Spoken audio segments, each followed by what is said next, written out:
My house is smarter than me, apparently.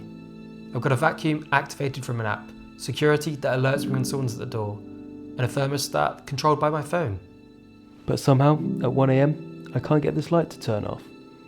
This isn't smart. The system's broken. But I think I know how to fix it.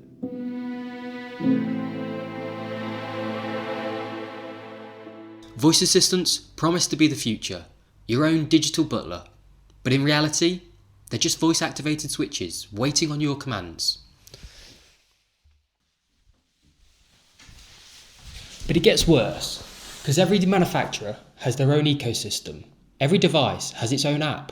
I've got pages of them on my phone, and it's a constant battle trying to remember which one controls which device.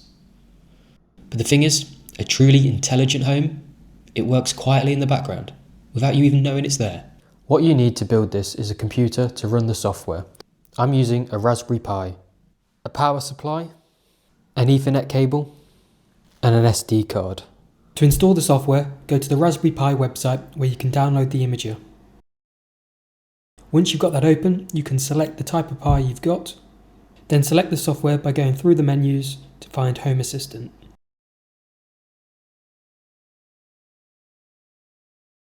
Finally, select your SD card and hit Write.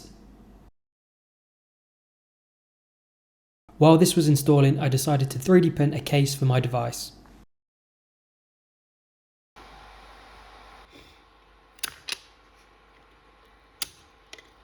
With that, we can assemble the hardware.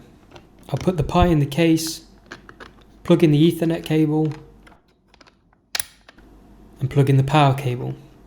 With the lights on, I'll give it a moment to load up and open my browser. Type in the IP address of the Home Assistant device and add on :8123. And there we go, Home Assistant appears. Click here and work your way through the menus for the first time setup. Home Assistant may have already found compatible devices on your network. And there we go, all set up. And here's why this changes everything. Home Assistant talks to all your smart devices in one place. You can add integrations in settings, devices and services. This is where you can connect and configure new devices, services or platforms to your smart home system. The dashboard section allows you to build a dashboard. This is your control panel, one singular place to interface with your whole smart system. But it isn't just about replacing the apps. This is where it becomes actually intelligent.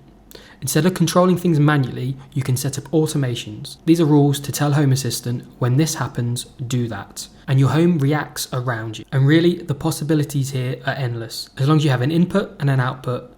Imagine you're in your living room listening to music, but you decide to get up and move. The music fades down, and as you move into the next room in the kitchen, the music comes up and follows you wherever you go. This is your home intelligently responding to how you're using it. Another example, how many times have you gone to bed and left a light on? I've done it more times than I can count. But with this, you can set your smart home to detect when you've left the lights on and gone to bed, and it will just turn them off. This is what your smart home can become, but only if you step away from the out-of-the-box corporate smart home. And we've barely even scratched the surface of what's possible. I'm building so much more. Custom sensors, custom controls, improvements to evolve my home. And I'm documenting all of it, every build, every mistake, every success.